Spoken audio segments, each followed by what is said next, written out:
Sharp words from China after the Obama administration endorses a $6 billion defense package for Taiwan.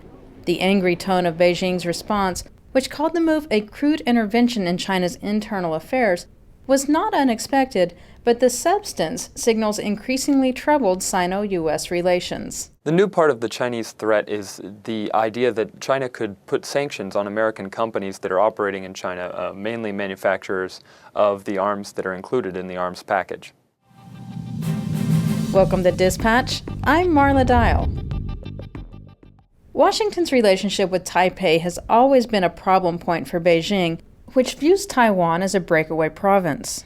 So the reaction to the Obama administration's proposal for a $6.4 billion defense deal for Taiwan is less notable than the timing of the announcement, coming soon after the spat involving Google and internet privacy in China. The fact of the matter is that after the global financial crisis and the recession and these countries attempting to emerge from that and form kind of a stable economic situation, you have an inherent distrust between the U.S. and China. On the one front, the two are mutually dependent. On the other front, the U.S. manufacturing sector is suffering and unemployment is high, so the administration has a domestic imperative to try to kind of shield the economy from, namely, cheap exports from China. China, at the same time, is distrustful of the U.S., seeing this protectionist tendency. And also China's practices, both in terms of manufacturing and in terms of intellectual property and information control, are irritating the United States.